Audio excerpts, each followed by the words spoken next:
quiet seaside town, an evil laid to rest centuries ago, has risen. An abandoned fortress deep in the swamp holds a secret that could save the village or destroy it. Now, a band of adventurers sets out to dig up the wounds of the past and bring the light of day to the roots of ruin. This is Tabletop Gold.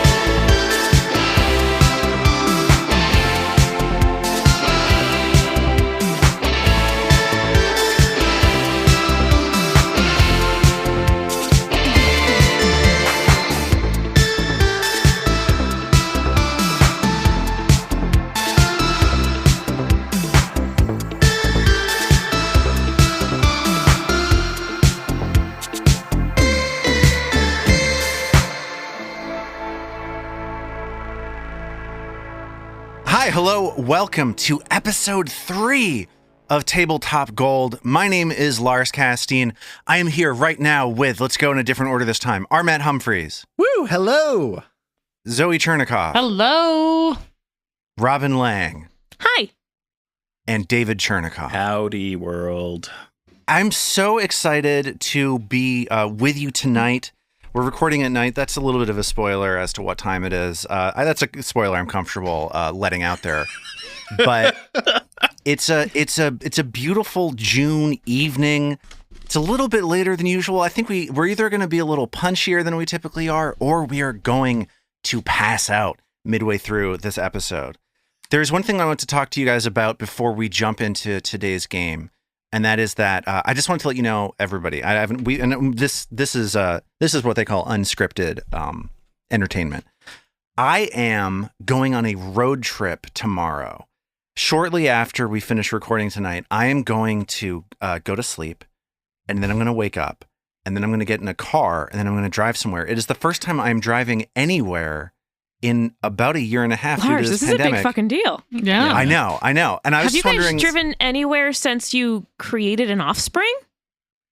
Yes. You have. drove into because you live in an outer borough. You drove into Manhattan once.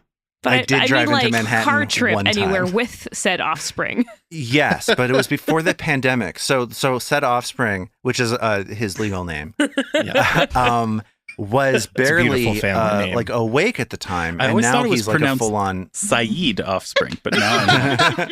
But I just wanted to ask you guys, because I'm pretty nervous, because I really haven't driven anywhere since COVID started, which we're going to be putting this episode out a little bit after recording.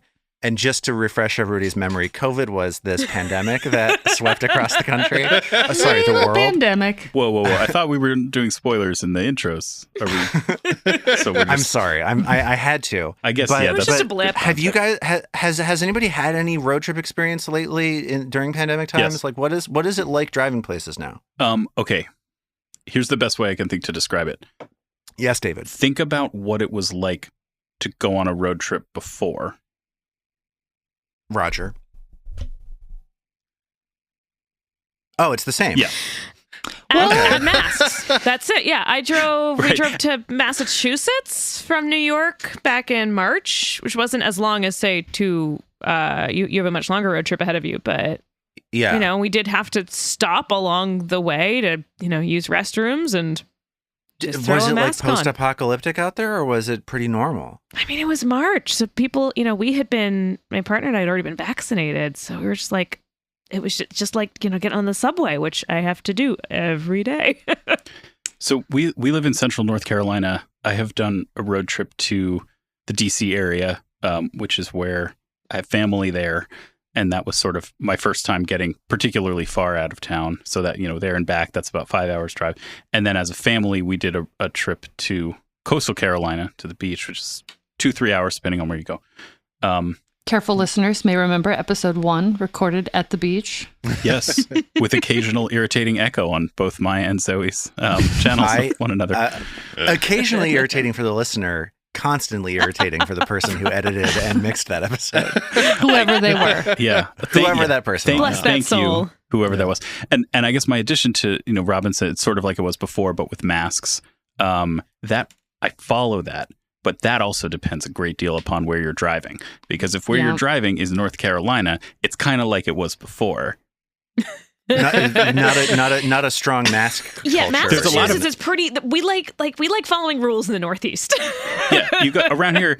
Depending on right around where we live, people wear masks in there, and there's a feeling of folks looking out for each other. But depending on where you go, in the state, it's a lot of like. You get to the place of business and there's a sign in the window that says masks required. And then you put on your mask and you go inside and you're just the only person wearing a mask in there. The employees are like just staring like you you fell down. for a prank. I went to a business here in Texas today, and my father and I were wearing masks as we went in. We were the only ones wearing masks, and we literally got like stared at by the entire population of the store. You were the aggressors. Are you serious? What are y'all You were the doing? aggressors there. Yeah. Marxist thought police. Yeah. What kind of store was this? Doesn't matter. Yeah, it's Corner not. store. I'd say the ice cream place at the beach was like the hardest. Like people, we went in an ice cream store, and it was just like, you know, all the like 18-year-old employees. It was Marxist thought police Yeah, for sure. So totally. it's the same as road trips were, Lars, except there's like a heavy dose of judgment kind of oozing through the air from everyone to everyone, but it's all about different stuff. So there's a lot more judgment in the air. Look forward to that. What the variety is whether the judgment is being applied to you or whether you are the one cultivating the judgment about everyone around you, or, you know, both. Yeah, I guess it does kind of go both ways. When it walking absolutely around does. outside, has anyone? I've noticed, and I've really leaned into this. My new fashion accessory constantly, because outside, you know, I'm a rule follower. It's the way I like board games. If the CDC says something, great, that's what I'm doing. So, as a vaccinated person, I don't wear masks outside anymore because it's just so lovely. But what I do is I always wear my mask on my wrist as a symbol of I am not an anti-masker. If you feel uncomfortable, you can easily ask me and I'll put it on. I am literally wearing my mask on my wrist. You can see that I am happy to put it on. And I feel like it's become, at least in New York, where, you know, people are always walking around and we're just everywhere. That's kind of how you can gauge where someone is on the spectrum of, are they wearing their mask on their wrist? It's now become this signaling device. I'm just curious if you guys are seeing that elsewhere. No. Nope. Yeah, no, definitely not. Not out here in Texas. I definitely registered some mask on wrist situation over like the winter. And to me, I can see what you're saying, how it would read that way now. That it would, like, at this point now, it would be like, oh, this is a person who is like using the mask as an accessory to indicate like I'm not an asshole.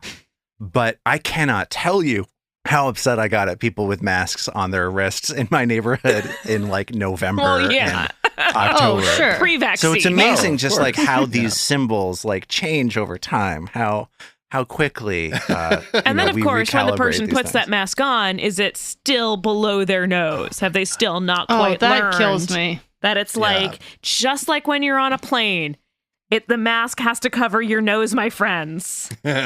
Nose and mouth. There is one person in my neighborhood who I've seen a few times who wears their mask exclusively on their nose. That they have like they've narrowed the mask out, so it's like a bandana. It's like a Lone Ranger mask just over their nose. Maybe what it is they just got a nose job, and that's how their excuse for It's a hiding bandage. it. This would be quite the late in life nose job for this gentleman. And to go to the trouble of causing a pandemic just to conceal post-op. Well, some people are really vain, David. Yeah, that's true, man. You know what this all really reminds me of? You're going to appreciate this, Lars. The giant fucking maggot that's coming towards us. You know what? That's a great point. Let's jump right into our game. Shall we? Let's go. Let's do it. You're investigating Gauntlet Keep, this crumbling fortress out in the swamp that has been, for some reason, glowing with a blue light late at night after being silent for as long as anyone can remember. You've just entered a large hall that's barely intact. There's rubble everywhere and holes in the ceiling with vines and moss and stuff coming through. There's scorching all over the place, like, carbon baked into the stones and the wood, suggesting that this was the site of some sort of ancient battle. Zoe has just adjusted her background on Zoom to be a terrifying creature. Tardigrade from hell. That is what maggots look like under a microscope. That's what their faces look like? Weird. I mean, listener, you got to Google it. I don't even want to describe it. I want you to discover for yourself. It's like both a hilarious maggot and the shit Muppet. of nightmares. Yeah. So this like extreme microscopic close-up on this maggot that Zoe is showing us right now is extremely, I think, helpful, because as you've wandered into this big hall, you've seemingly interrupted a group of 3 of the blue creatures that you have been seeing around. And it looked like they were trying to train not just a normal-sized maggot, but an enormous 150-pound maggot. You wouldn't need a microscope for that. You wouldn't. Tell You him don't about need a- the Twinkie. Your yes, your eyes are all the microscope that you need to see the disgusting face of this enormous maggot. Amen. And they have now seen you. They're prodding the maggot to attack. And let's just jump into it. Let's just do it. Everybody, please roll for initiative. Woo! Whew. Feeling good. 17. 15. 11. 16. Yikes. Pretty middle of the pack. Yeah. That's us. For some reason, all of us, as we entered the incredibly, obviously scary booby-trapped room, were just totally unprepared for there to be anything scary behind it. The mediocre adventurers strike again. Oh, wait. No, I'm sorry. 17's my hit points. 14. All right. Here we You're go. Okay. First up on the order is one of those as yet unidentified blue creatures. So this guy is prodding this maggot, trying to force him to attack.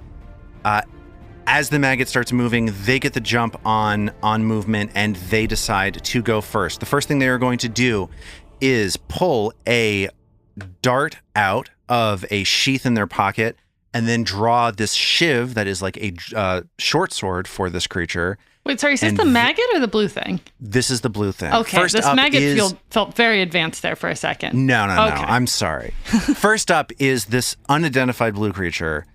Short sword out, drawn, dart out, and they squint to see who they can see in front of themselves. This dart has a range of 20 feet.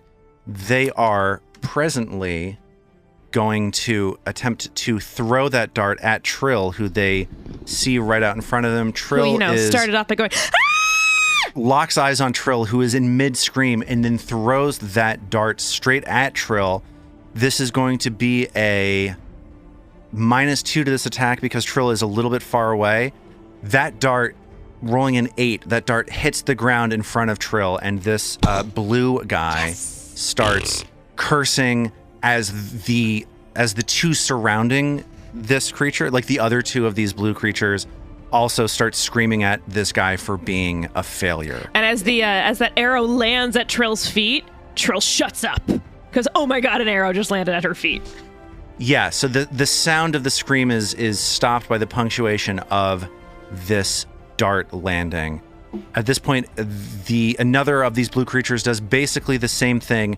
They draw a short sword and they actually run forward about 20 feet to get a sense of the lay of the land, and they realize that they see Norman hiding around this staircase. So this blue creature barrels forward past a staircase, sees Norman on the far side of the staircase where Norman had been hiding, has a short sword out, and responds by backing up slightly towards towards the maggot, screaming like as they run back towards the maggot and accept a defensive position.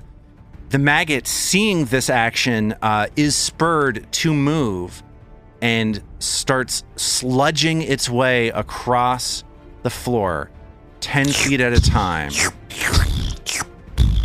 So Norman, you essentially are peeking your head around the corner of the staircase, and this maggot slides up next to you. You see that disgusting face that you have put up on your Zoom background right now, looking at you, and suddenly the pointy mandibles that you have in this picture open up and start trying to impale you. I'm having a real flashback to some 90s cartoons in this moment.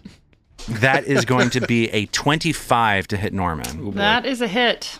4 points of piercing damage as you feel this creature biting into your leg.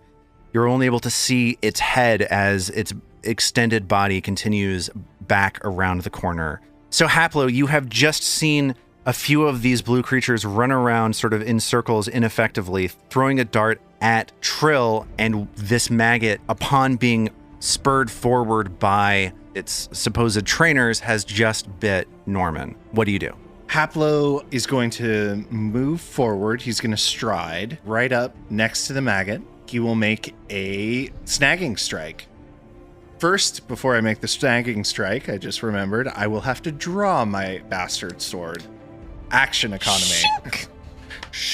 So let's talk about the action economy real quick. This game, Pathfinder 2, that we were playing, it's sort of like big selling point, and the thing that people talk about most often is its quote-unquote 3-action economy. A lot of games like this, like a Dungeons & Dragons and other sort of similar games, tend to have like different kinds of actions. There are actions, move actions, bonus actions, etc., etc. In this game, all actions are just actions. You get 3 of them. So if you've read anything about this game, if you're not familiar with it, chances are that's the thing that you have read about. So just to like break down Haplo's turn real quick, Armat, it sounds like action 1 is that you're drawing a sword to get ready to attack with it. That's like an action that you spend. Yes. Action 2, you're running up next to this maggot so that you are flanking it with Norman. Correct. And then action 3, what are you doing? I was going to do a snagging strike, but since Norman and I are flanking it, it's already flat-footed.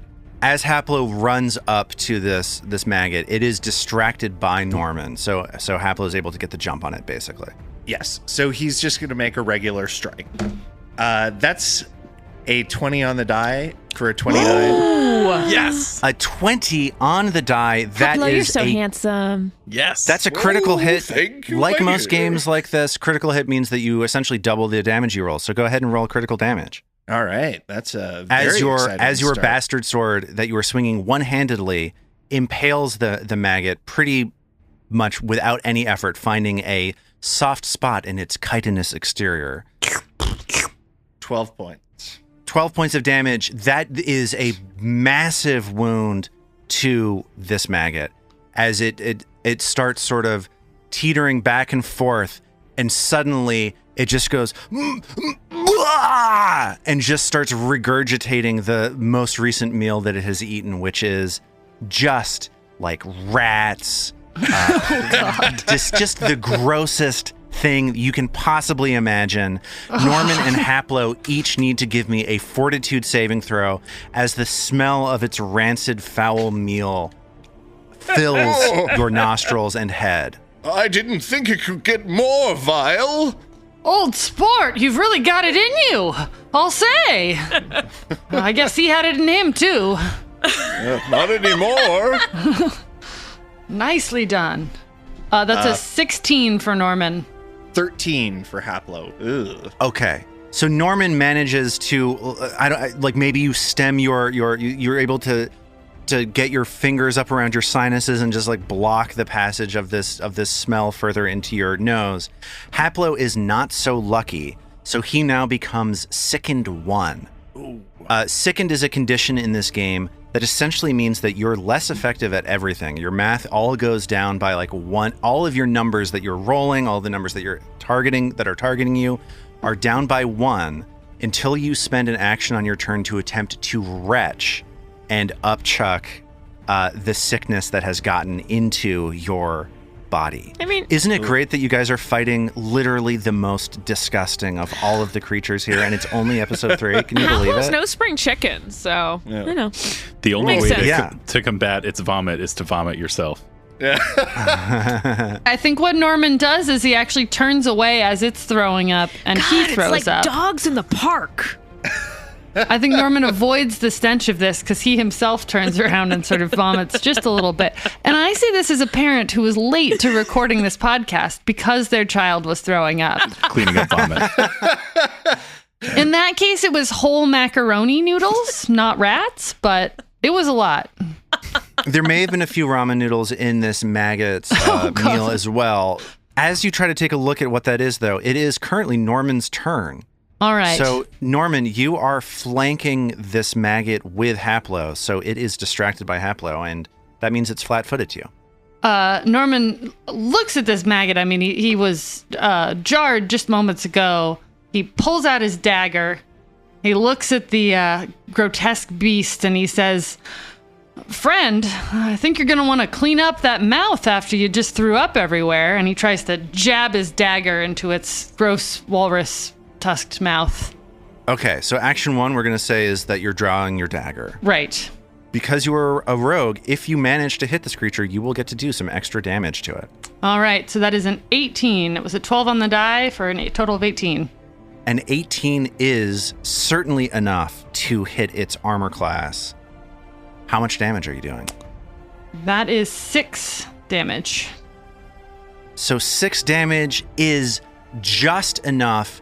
You slice into this maggot with your dagger, and it just gets cut right in half and sort of wilts like a flower, spilling the inside of its guts all over the floor as the 3 blue creatures behind it start screaming in abject, miserable terror. And And you have one more action. I am gonna just go ahead and hide.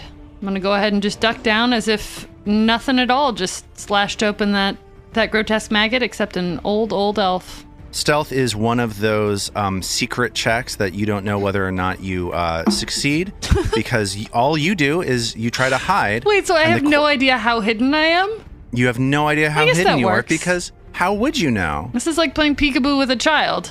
It's like playing peekaboo with a child. Are they ignoring you because they've lost interest in you, or do they just actually not see you? Do these blue guys have object permanence? We don't know. Who knows? That seems unlikely. If anybody were to succeed on a knowledge check about them, that might be a piece of information that one of you might learn. But Norman blends into the shadows behind the staircase to hide. It is now Trill's turn. Well, Trill was impressed and horrified by what just happened in front of her. So Trill's going to move forward, come a little closer to Haplo. And now that she's moved forward a little bit and feels more comfortable because she's near her taller companions. So as you step forward, though, towards this maggot, you notice that these 3 blue creatures have just witnessed somebody stab their maggot that they were raising to death, and they look extremely confused and angry. So they are furious right now. So Trill is she's noticed also there are all these rocks around here. So she's got her harp out and she's ready to embolden these rocks magically with her song and use her telekinetic projectile. So she plays a couple chords and all of a sudden a telekinetic projectile, one of these rocks, leaps up in the air and she attempts to toss it at the closest blue guy to her. Let's call him Larry. Larry, I like it. So she's going to throw it at Larry. If you say his name is Larry, I have to yes and you. So, yes. Since we know nothing about them. Yes, and give me that attack roll. Okay, so that was a 19 on the die, plus 7 is going to bring her to 26 for her attack. Mm-hmm. So Ooh. 26 is 10 above this creature's armor class. Yeah. Which gives me a great opportunity to talk about another mechanic in this game, just to keep fleshing stuff out if you are new to Pathfinder 2nd Edition. Typically in a game like this, you roll a critical hit if you roll a 20 on the die. That is not what Robin just did. Robin just rolled a 19 on the die. But because the total with her modifier included was more than 10 above her target's, the thing she was trying to hit, which in this case Is was her Larry. target's armor class, Larry, of course, that means that it is a critical hit. So, Robin, you can go ahead and roll critical damage. Ooh, what a roll to follow it up with a 1. Adding 4 is 5. And doubling it because it's a critical hit. Oh, so that 10. is That ain't bad. Double digits. 1, that ain't bad. 2, that's enough to knock this blue creature. His name is Larry. Larry, Thank you. what you've just done is clonked Larry in the head with this piece of rock so hard that he falls over dead. Wow. Woo! That is 3 actions for Trill, meaning it is now Mag's turn. David, what's your plan here? Well, the plan was to rush up and, put Mag's sturdy frame into the line of fire, get her between the most menacing creature and the most vulnerable members of the party and start bashing. The most vulnerable members of the party are not super vulnerable, it seems, because they are killing the hell out of everything in front of them. Yeah, as this rock gets thrown by Trill and clonks this creature in the head, the other 2 look at Trill with a sense of just abject. Again, I'm going to use the word abject a lot to describe these guys, but they seem just terrified of this situation. Go Team Small Portion! Mag is so far away from Barry and Gary back there. I think maybe she's going to try one of these quote-unquote knowledge checks, so to speak, before figuring out what to do with the rest of the turn. So let's start out with what can Mag learn about these, let's call them abject blue creatures. Yeah, so you search your memory to see if you've ever encountered anything like this before. That's going to be a nature check, and you weren't able to get a great sense of what was going on with them when you saw them in the tower. But as you're looking at this creature and you're realizing the sense of loathing that fills everything that it does, you're like, oh, this is a mitflit, which is a particularly pitiable sort of gremlin. The number one thing that you know about these creatures is that they are world famous for their sense of self-loathing. They are incredibly easy to influence. If you want to coerce them, demoralize them, make an impression on them, or request something from them, they take a massive penalty to being able to resist you because they hate themselves. You have 2 more actions. Wah, wah, wah, wah. Well, it's Does funny. Mag want to share that information? Yeah, so, upon this knowledge reoccurring to Mag, she calls out to everyone, "Those are mitflits. They hate themselves." All right, so it's funny, Lars, that you mentioned demoralizing, because I was thinking about demoralizing. I'm not sure I know enough quite about how this works, so I may have to ask you a rules question or 2. Sure, no All right. problem. Okay, so is there some way that I could leverage the rest of my turn and the sort of personality tendencies of these creatures to get them to tell me something about the general situation that's going on here? My assumption is that there's a language problem. Like, I'm not going to be able to understand them, but is there any way that I could communicate with them, get information from them directly, and possibly get more by intimidating them? So there's just sort of 2 different things. The one thing you're asking about is you're potentially requesting something from them. The more hostile a creature is towards you, the harder it is to request things of them. These guys are very hostile to you. We just killed The fact their that they- pet, yeah. The And fact that they Larry. don't understand your language and you understand their language, I think is going to make that borderline impossible. Okay. So that's not really an intimidation thing.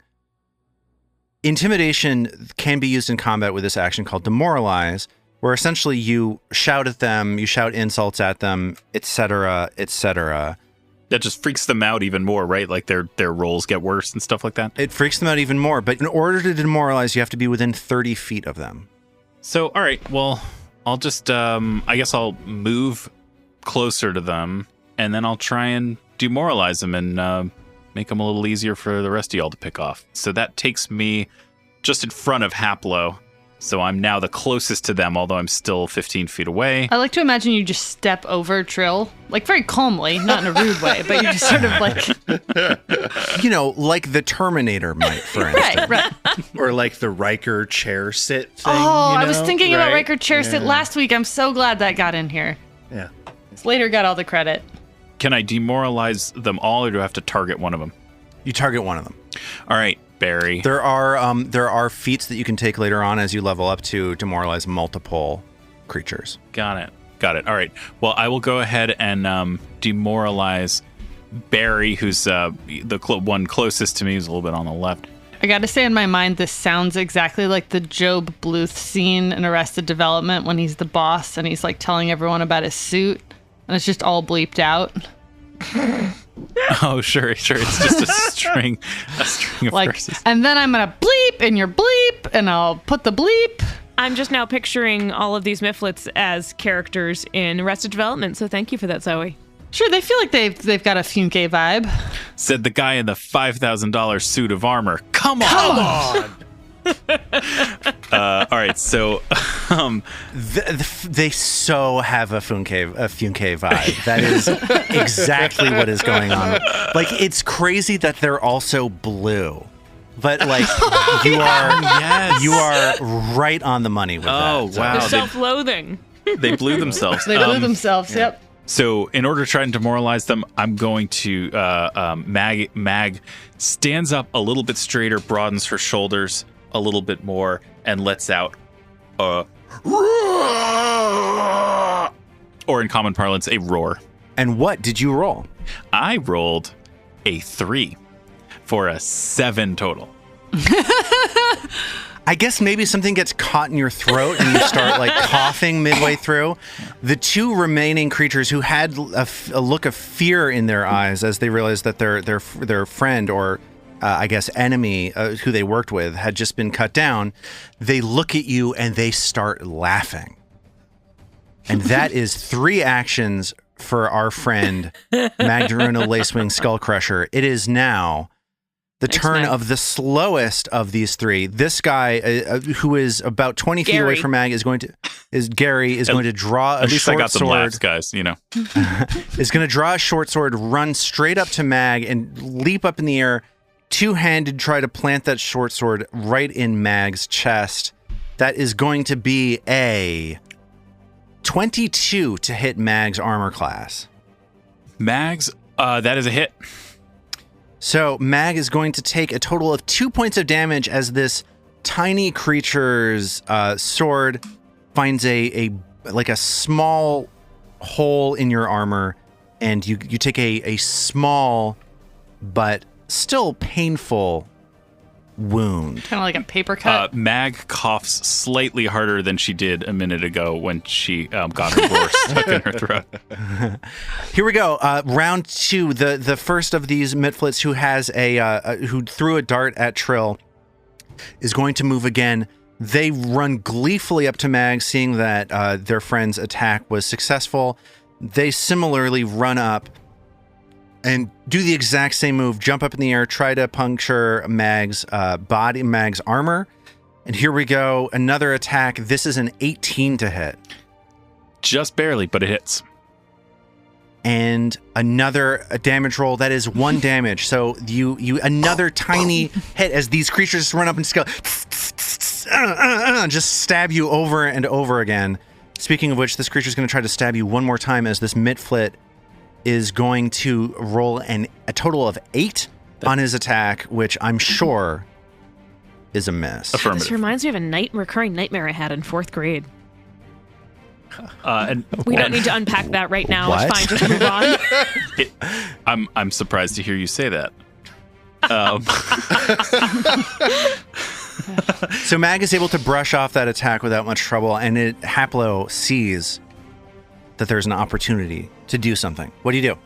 So Haplo it breaks at the waist and starts coughing and choking and trying to retch. So he's going to make a fortitude save to try and get rid of the sickened condition. So he rolled a 17. And that is enough. You hack and you cough and you manage to clear your head of this maggot's lunch that it just ate. If he can You see have 2 Norman, more actions. which he can't, Norman's giving him a thumbs up. I think he's too busy turning his head to the left to stare down the hallway where the 2 mitflits, which he recently learned thanks to Mag, and he is going to use his final 2 actions to raise his left palm, incant a spell phrase, and cast an electric arc. Zap. So zap, a blue arc of lightning blasts out of his palm as he finishes the incantation. It is a DC 16 reflex save. So the 2 mitflits jump in either direction and manage to avoid the brunt of the electrical energy coming towards them. They each get caught in the foot, though. They pass their saving throw, so they will take half damage. Cool. So that is a 5 damage halved, so 2 damage for each of them. So each of these 2 creatures is going to take 2 points of damage as they are slightly singed by the electricity coursing across the room towards them. At this point, Norman, hiding behind this staircase, you're able to hear that the action has gotten closer and closer. What would you like to do? You're currently wielding a dagger. My understanding is this closer Gary fellow, I believe Barry's on the left and Gary is on the right, right in front of my traveling pack, is too far away for me to hit with my dagger, correct? You can hit with your dagger. It's just that you will take a dagger has a range of 10 feet. These creatures are both either 15 or 20 feet away from you. That just means that you will take a -2 penalty to your attack roll if you attempt to attack them with a dagger. And is being hidden potentially, or so I think, getting me anything? Like, they're not flat-footed right now, right? They are flat-footed as long as you are hidden from them. Okay, so if I can hit them, I get more damage then. Am I understanding that right? That's correct. And their armor class is lower because they are flat-footed. Okay, then Norman is going to try and fling a dagger at the mitflit on the right, which we believe at this point is Gary, but who can even say? That's probably the opposite of what I said just a moment ago. I hope that the audience is being helped by all of these various names that we're giving these creatures. I hope that that's really streamlining this process for them. I think they're very evocative. That is a 5 on the die for an 11. So that 11 is not going to be enough as your dagger clatters on the floor in front of the mitflits, and they both lock eyes on you, and they're like, ah! And see you jump and see that you have exposed yourself from behind the staircase. You have 2 more actions. So Norman has a bunch of, let's call them charismatic skills. That's up to audience interpretation. If he wants to try and do something like that, Lars, there's demoralizing. What other things are these little bitties susceptible to? Because they hate themselves, because of their sense of self-loathing, right. They take a penalty to, you can try to coerce them, which is you forcing them to do something they don't want to do, demoralizing them, making an impression on them, and requesting something from them. But demoralize is the only one that we can do during combat, correct? That sounds right. Okay, and that is based on, it's in your intimidation skill set? That's an intimidation check, yes. Okay. So having been exposed, Norman decides he's gonna use his own, at least self-perceived bravado, stands up and starts doing what he believes is a perfect imitation of these creatures while picking up half of the maggot, whichever half is closest to him. I don't know if it's the front half or the back half. He hefts it over his head and he, yay, assuming that this is gonna automatically, I don't know, endear these creatures to him. I'm sorry, what are you trying to do? Are you trying to intimidate them or are you trying to endear them to you? Well, intimidate. I don't know. You just said that you wanted to endear them to you. I would think they'd probably be intimidated by someone just hefting. It sounded incredibly intimidating, but then she said that you wanted to endear them to you. When you're so self-loathing, is there a difference? All of this, though, feels so very Norman. I'm just not quite. I mean, this is the man who carries a bag of teeth with him. Yeah. He just doesn't fucking get it. Yeah, I don't know that. Okay, let's get that intimidation right. All right. Even after so many years, babe, you still surprise me. A 3 on the die for a 9. So the 10 Shocking. that David rolled wasn't going to do it, and neither is this. You attempt to pick up this maggot's body, and I think it's just too heavy and too slippery, and you fail, and you sort of wind up just mucking around in it for a while. They're not intimidated at all. You have one more action. Wait, do they at least laugh at her too? At him. They're still laughing, I think. He is gonna step up to be next to Mag, and he's sort of continuing for no reason at all to kind of mumble in that pretend Mitflit noise at them. E-C-B, E-B-C-B-B, and his eyes are kind of glowing. So Trill, you have just seen Norman attempt to and fail to frighten one of these Mitflits. Yeah, Trill did What do you see do? that. Trill, as a performer, is horrified. Trill's just like, I get it that I'm like the small one, but holy crap, what's wrong with these people? So Trill's just like, I think I get what you're trying to do, so let me try and actually do it. Trill is going to try and charm these fellows with a song. Using your final of your 2 spell slots. Yes. The last one was to soothe. Here at Or- 8:45 in the morning. Yes. This is going to go real well, guys. No, guys, it's like 9:38. It's 9:32. You're very close. So you're going to cast Charm. That means that they have to make a will saving throw. Yes. Which one are you targeting? So I'm going to target, I guess, the one On the right? that's the one in the center that's closer to multiple friends. That's Gary, yeah. Yeah. Okay, so as your song and your spell starts invading the Mitflit's mind, it attempts to resist your spell and fails. Gets a 14. Because, yeah, it had to pass a 17. on their will saving throw. So that's a failure. So it's now helpful. It is now friendly. Oh, to it was you. friendly. So it's friendly to now. It's just friendly to me, or is it friendly to all of my allies? It's friendly towards you. Towards me. Okay. So I still have one action left. Okay. So with my second action, I'm going to call Gary over and try and communicate through song with Gary to see if he can somehow help us out, even though we don't speak the same language. Because we speak the same language in our hearts. Okay. And that language is music. This might be the moment when you realize what kind of a GM I am. What is this bullshit that Robin's spewing? Yeah, so it's like you cast this spell and this creature starts looking at you and is like hitting their friend on the side, being like, no, this, like, and like looking over at you and like pointing at you like, She's as okay. though this one's okay. And so what are you doing? So I'm going to call him. I'm going to like gesture like, come here. And the goal is to get him to stop attacking us and try and gesture that these are my friends. Right. So what you're doing is you're making a request. Yes. So what? So a request is a diplomacy check. Oh, great. And you're only able to do this fantastic. because they are friendly towards you. So you can spend an action to try to request something of them. Yeah. And this is a situation where they don't speak your language, but you are doing something broadly simple that you can do without language, right? Like you're moving your hand towards them and trying to coax them towards you.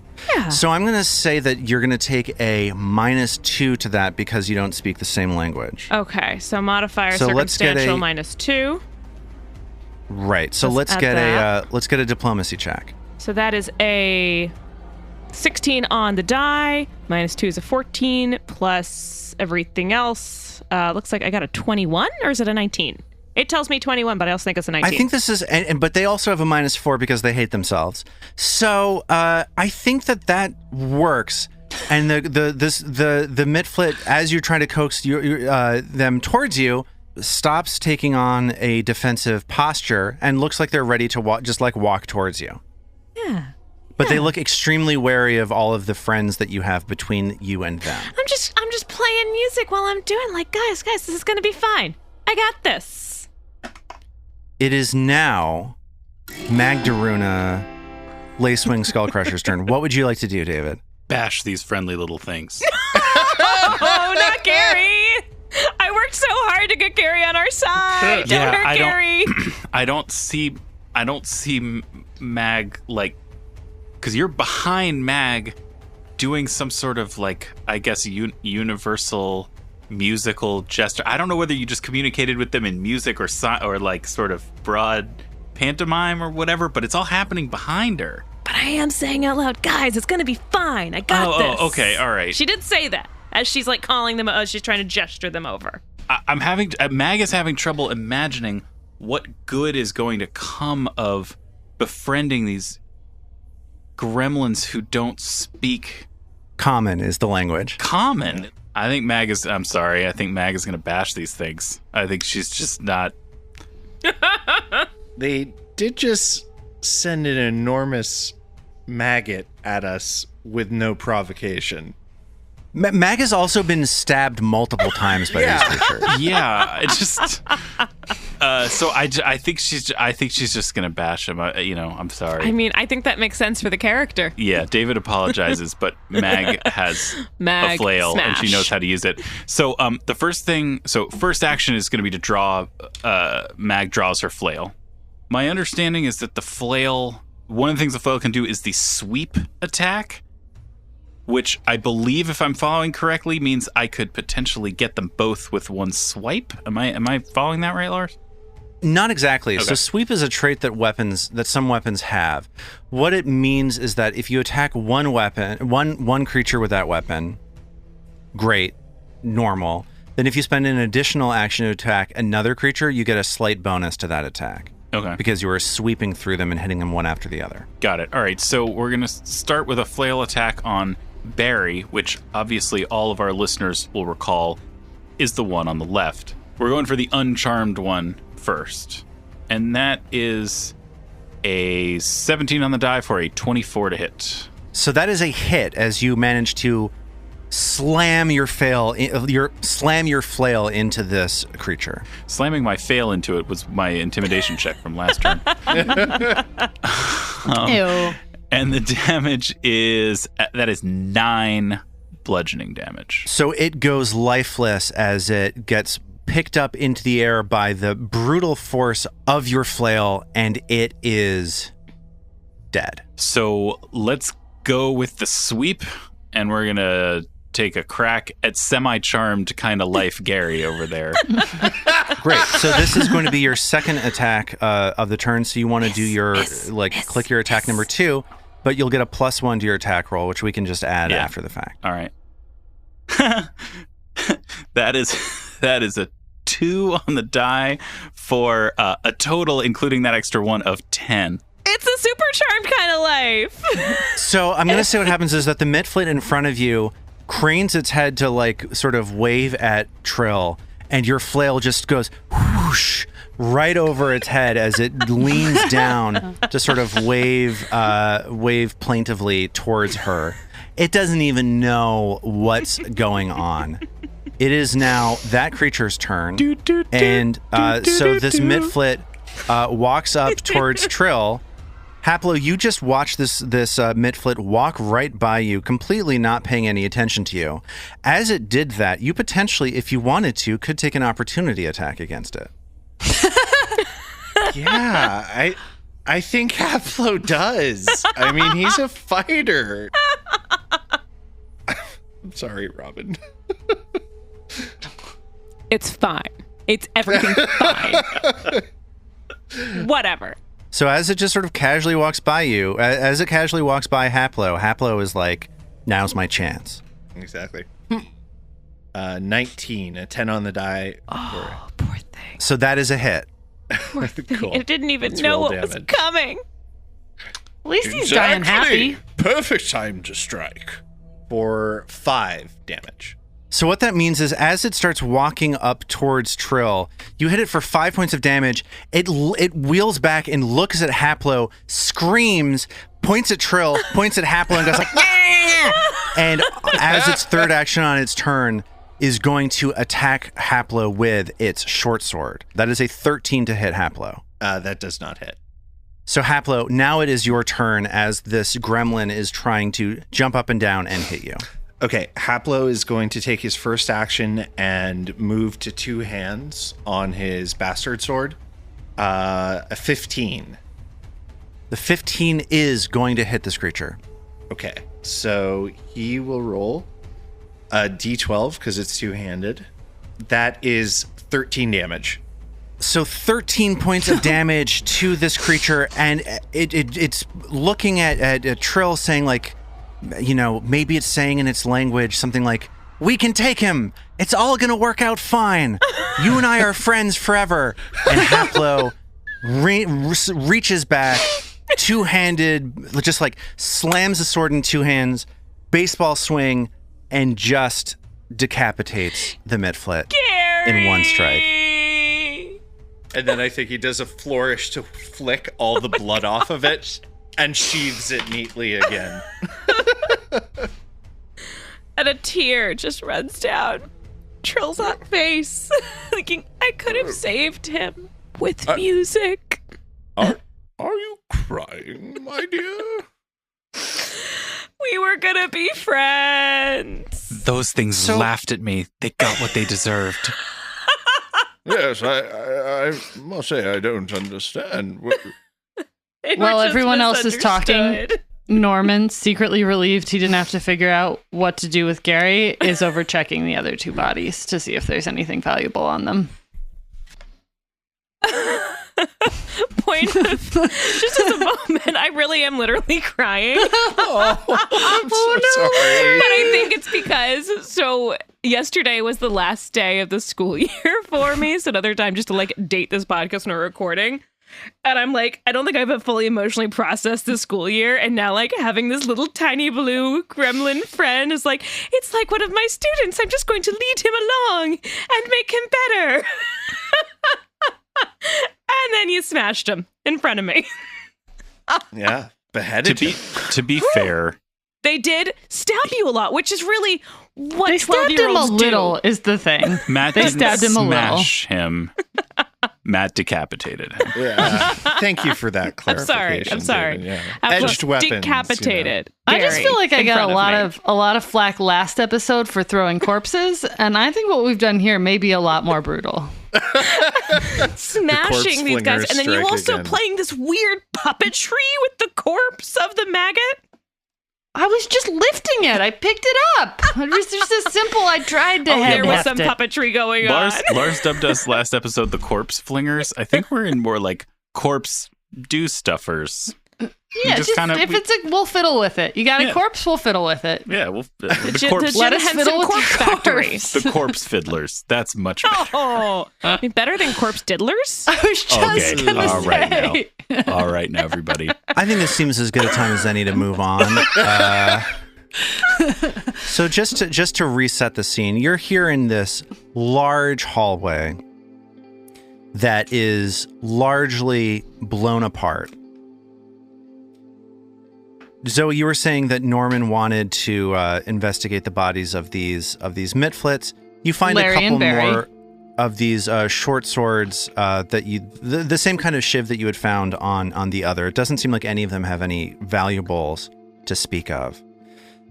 It does seem as though there's been some kind of miscommunication in the party, and I'm kind of wondering how it is that this gets resolved, because it doesn't. I mean, just as a dispassionate observer, it does sort of seem like you were not on the exact same page. Well, so Trill bends down at Gary's corpse, and, you know, she's still a traveling bard, so she does investigate the corpse, see if there's anything of use there.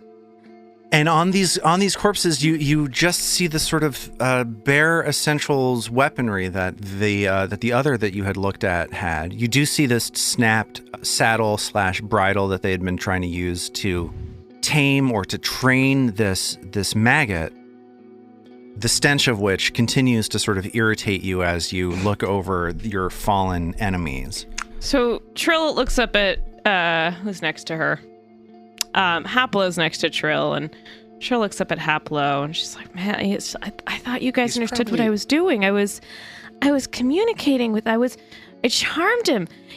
Mags was the one who said that they could be convinced to help us. I was trying to get him to help us to figure out this blue light."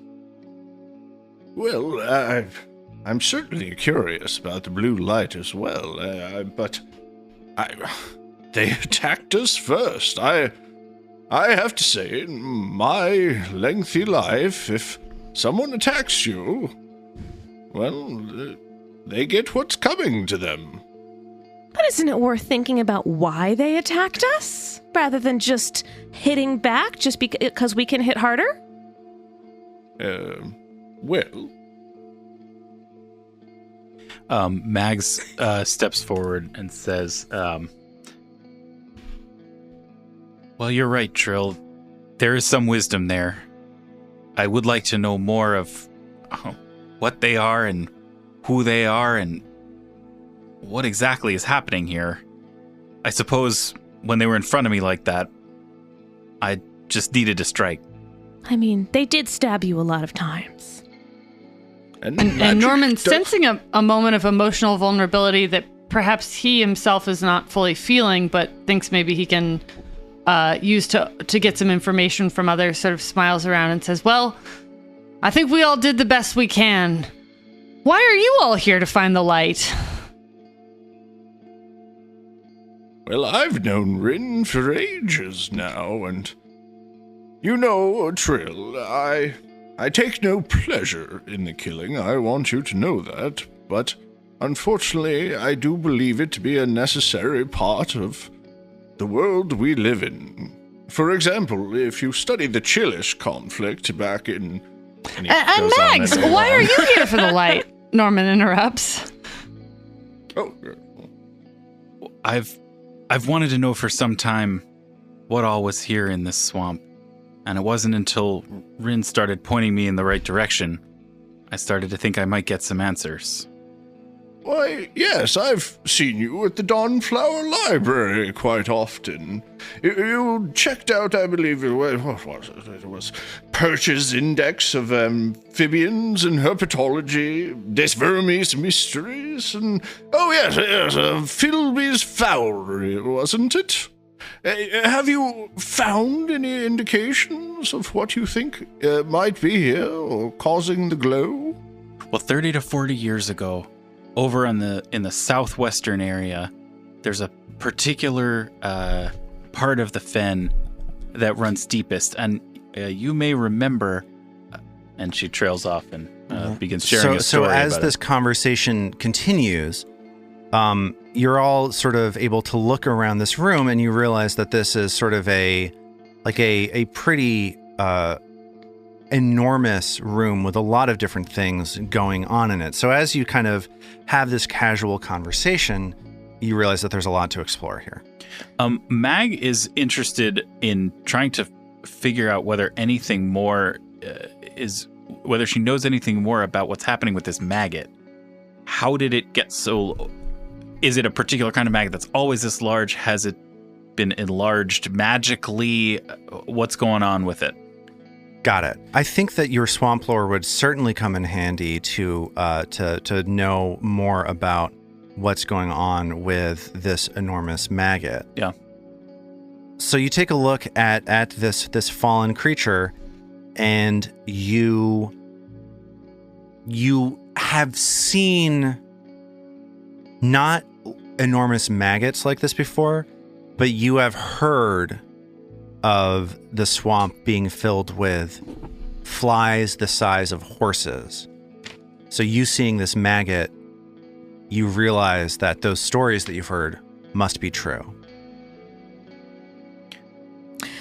And as we're all looking around as well, Trill gets up and she goes over to Norman.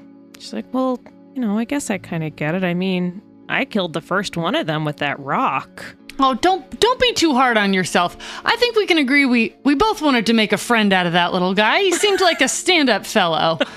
And he gives her, some half condoling pats on the back. And Trill looks at Norman as they're wandering around and walking. They start walking in step, and she says, "So Norman, I know why Mag and Haplo are here. Why are you here?" Never mind the fact that Trill has not actually answered this question yet. Well, sure, of course. I mean, everyone wants to ask it. No one wants to answer it. So Norman, smiles broadly but somewhat blankly at her, and he looks down into her eyes, his own gold eyes kind of glowing in the most charismatic way he can muster. Who knows how charismatic that is? And he says, I just think any place where there's a light glowing in the darkness is kind of interesting. Like a tooth glowing out of a mouth. And then he sort of laughs to himself. Trill's baffled. And he goes, and also for the treasure. And then he cackles. But what Norman just said kind of struck a chord with Trill, and she goes, "Oh, you think a light shining in the darkness is interesting? I think it's terrifying." Don't you worry. And he winks at her. I gotcha. And then he sort of keeps skulking around. Yeah, and as you're exploring and having this conversation, I kind of want to highlight a thing in this game, which is this idea of exploration rules. There's like an exploration mode where as you're sort of exploring and moving around in the environment, you guys can kind of tell me what it is that you're doing, and that'll have an impact on the things that you see, the things that you notice, and the position that you're in for any upcoming fights or other conflicts that you get into. So as you're sort of exploring this room, can you guys give me a sense of what kind of thing it is you're up to? You might be searching for hidden things like traps or doors. You might be investigating, like trying to see if there's anything that you know anything about. You might be defending, like you might be holding your shield up and just trying to protect your friends. You might be trying to stay hidden, like, skulking around the corners, hiding in shadows and things like that. And whatever it is that you tell me that you're doing will have some benefit or some consequence later on.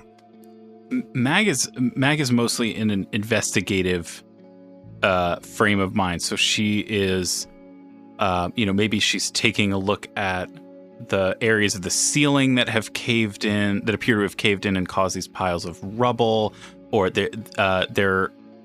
I think there was reference to like there's scorch marks around that suggest some previous incident that occurred. So she's kind of trying to glean some more from the physical environment.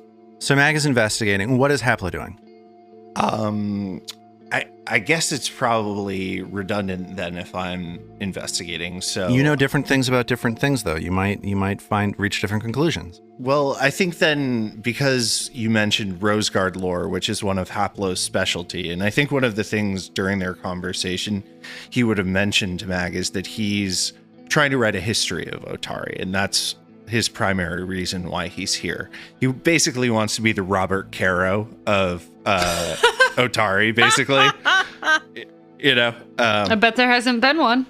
And what is Norman doing as you're exploring? He's basically looking for any way. He's less interested in doors right around him, and he's curious if there are any secret ways down or up. I guess there's this staircase which goes up, but he's looking for traps, for hidden entrances.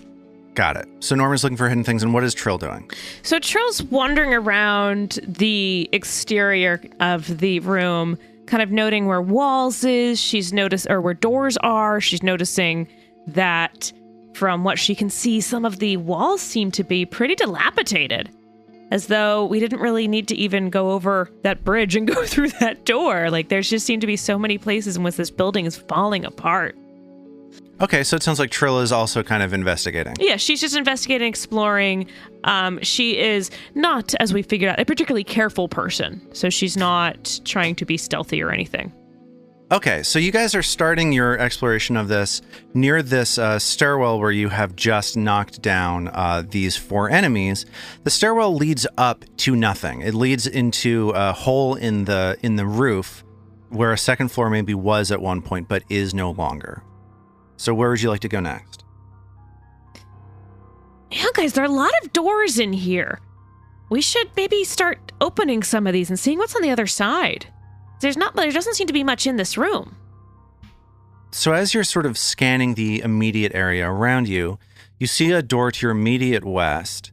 You see a door slightly further up to the west, and you see a particularly shiny, like well upkept door sort of directly to the north of you. You know, like this entire area is collapsing. It's being overtaken by the swamp. You know, you smell mildew, you see mold growing all over the place. Except this door to the north looks more or less pristine. If you were to continue further into the room, maybe there would be more for you to explore, but let's figure out what it is that you're investigating first.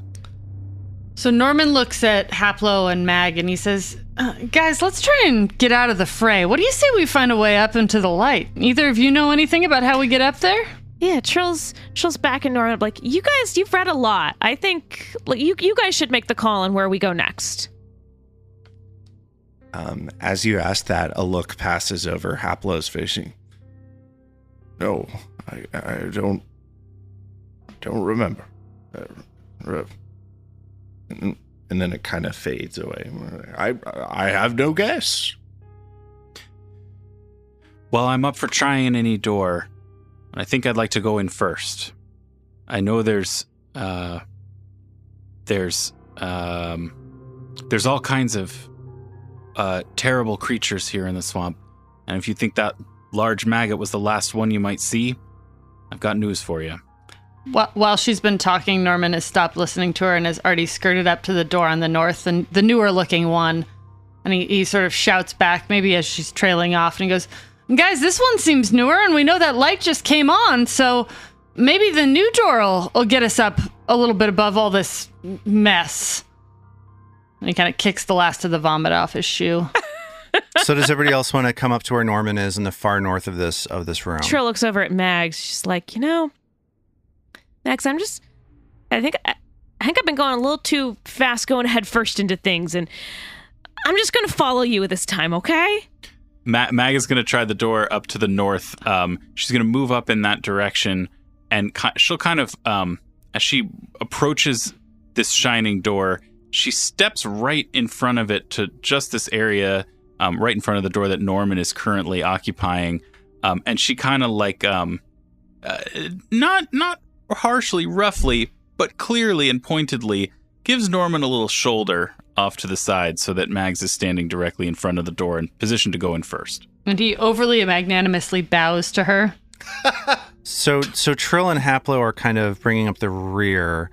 As you guys are moving forwards, Haplo, I'm going to do a check for you as you sort of investigate as you're moving up towards this door. I think that Rose Guard lore is probably being triggered by this, given that you know that the Rose Guard came here and investigated the situation. Are you okay making that check? No, I would love to. I think, Haplo, you said earlier that this was the site of a battle of the Rose Guard against the sorceress Belcora. Is that right? Well, you're able to tell just from looking around that there was a magical battle here. Like a lot of this rubble, a lot of the holes that have been blown in here are different from just the kind of decay that you would typically expect from a ruin falling to pieces like this. You think back on your knowledge of the Rose Guard and of the sort of the long centuries ago battles that were fought in this area, and you get the feeling that this room may be largely destroyed because of a conflict that this band of 4 adventurers from 500 years ago had. Oh, wow. Like you feel history washing over you as you walk towards this door that Norman and Mag are looking at.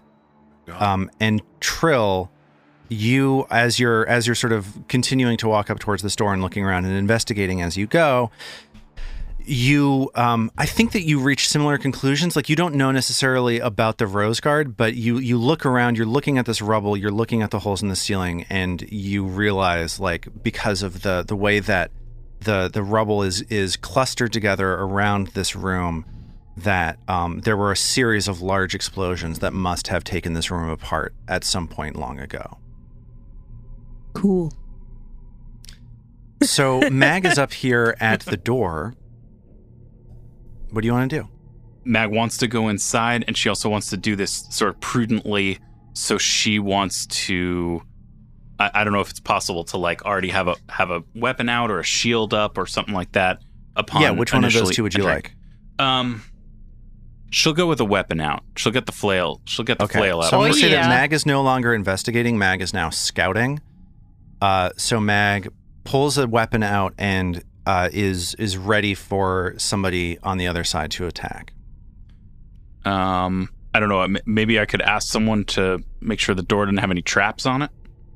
So Norman is currently looking around for hidden things, and Norman has not yet seen any traps. Word. All right, let's do it. Let's open I'd up let this. you know, baby girl.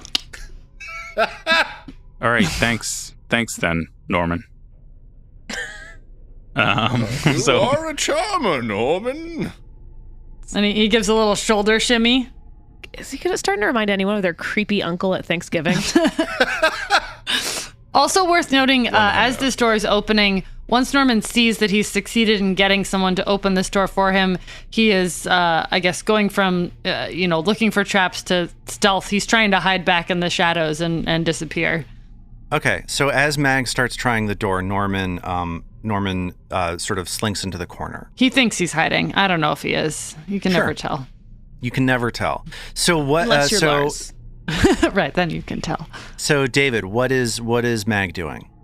Oh, well, she got the flail out, and she's gonna try to open the door, or. So you reach out towards the door. You find like the handle on it. Yeah. And it is stuck in place. So if you'd like to, Yeah. you can try to force the door open.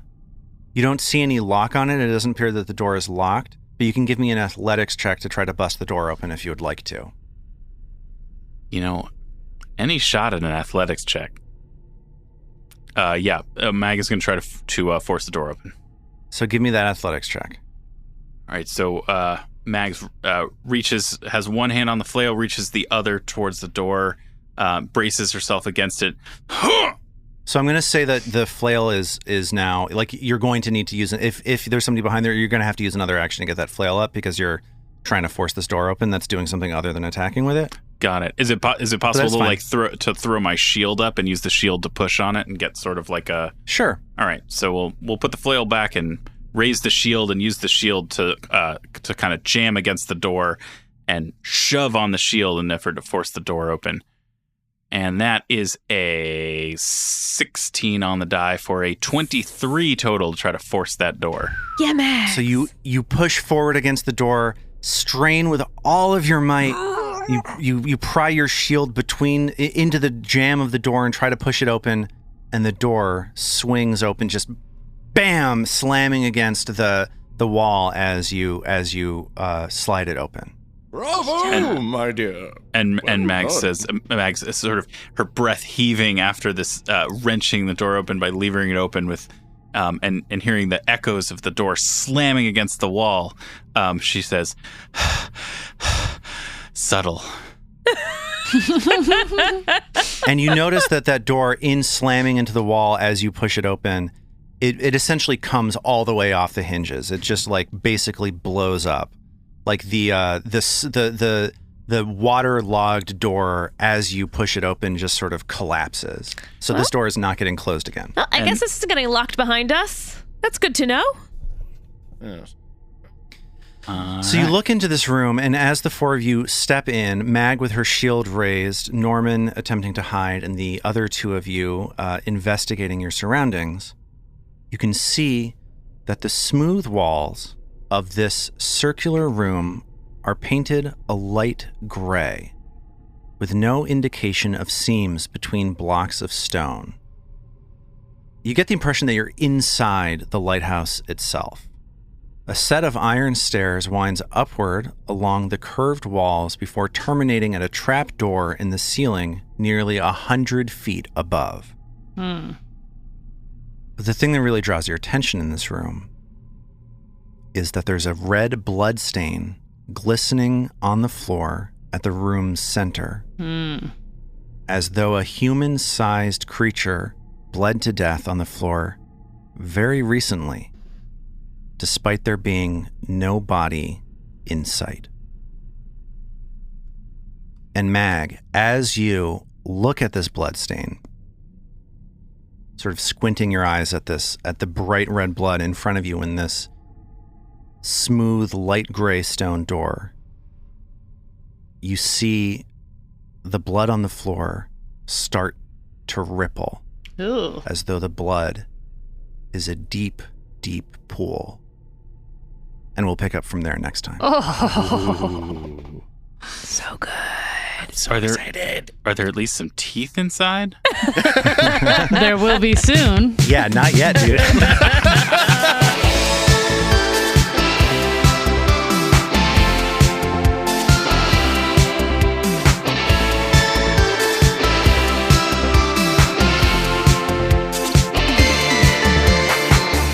The Roots of Ruin is a Tabletop Gold production, produced under the Paizo Incorporated Community Use Policy. The Roots of Ruin uses trademarks and/or copyrights owned by Paizo Inc., used under Paizo's Community Use Policy. We are expressly prohibited from charging you to use or access this content. Paizo does not recognize, endorse, or sponsor this project in any way. Original characters and content are the property of Tabletop Gold. For more information about Paizo Inc. and Paizo products, visit paizo.com. We at Tabletop Gold would love to hear from you. Email us at letters@tabletopgold.com and find all our social links at tabletopgold.com.